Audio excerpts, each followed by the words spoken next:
طلب العلم فريضة على كل مسلم.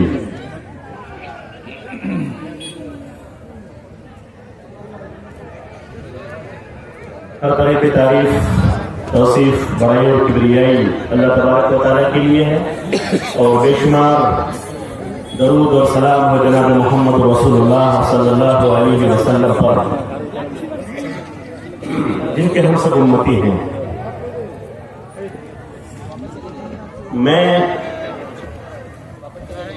کسی اور ٹاپک پر سوچ کے آیا تھا، لیکن جب یہاں بیٹھا تو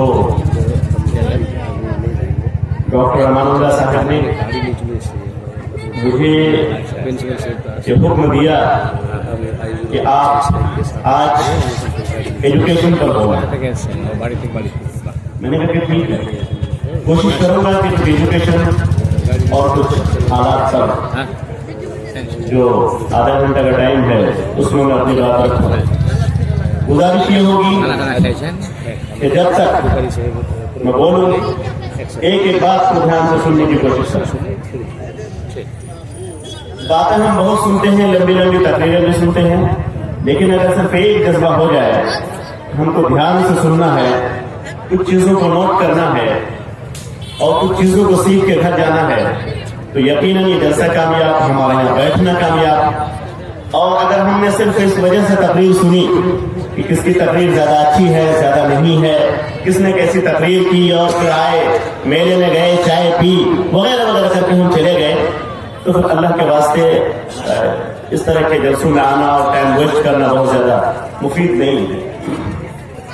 میرے بھائیوں، جو حکم ہوا ہے مجھے تعلیم پر بولنے کے لیے، میں چاہتا ہوں کہ کچھ چیزیں، کچھ علمی چیزیں اور کچھ سماجی چیزیں اور کچھ اسلامی چیزیں میں آپ کے سامنے پیش کروں.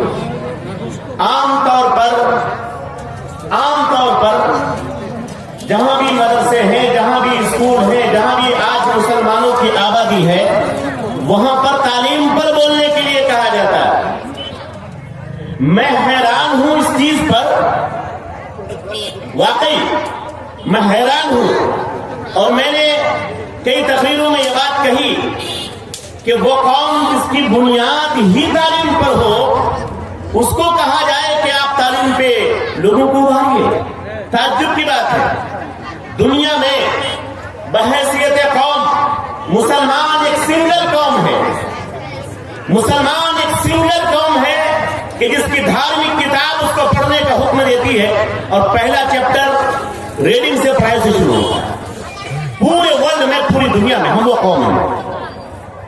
بہت ساری باتیں تعلیم پر ہو سکتی ہے، لیکن میں بنیادی طور پر چند چیز آج آپ کے سامنے پیش کرنا چاہتا ہوں. مجھے یاد ہے کہ آج سے 2 سال پیشتر بھی اسی سرزمین پر، یہیں پر تعلیم کے موضوع پر میں نے باتیں کی تھی، لیکن آج میں چاہوں گا کہ ان باتوں کو نہ دہراؤں، لیکن تعلیم کا موضوع اتنا وسیع ہے کہ اس پر جتنی بھی بات کی جائے وہ کم ہے. میرے بھائیوں، جو کتاب ہمارے پاس ہے جس پہ ہم فخر کرتے ہیں، اس کتاب کا نام معلوم ہے کسی کو؟ جانتے ہیں آپ میں سے کوئی؟ یہ سوال بھی آپ لوگوں سے پوچھوں اور جواب نہیں دیں گے آپ لوگ، تو پھر ایسے آڈین کے سامنے تقریر کرنا تو پھر میں نہیں سمجھتا ہوں کہ میرے اسٹائل میں ٹھیک ہوگا. جی بولیے، ہاتھ اٹھائیے، کتنے لوگ جانتے ہیں قرآن کریم کو؟ آج اس تقریر کو بیدار ہو کر، سو کر کے نہیں، میں لچھے دار والی تقریر میں کرنا جانتا ہوں، میں کرتا ہوں، اس لیے بیدار ہو کے میری باتوں کو سنیے. آج کون سی کتاب ہے؟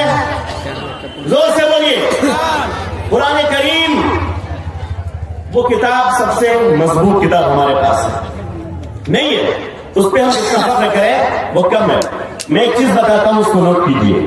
یہ صرف میں ہی نہیں بولتا ہوں، مسلمان ہی نہیں بولتے ہیں، بڑے بڑے اسکالرز بولتے ہیں.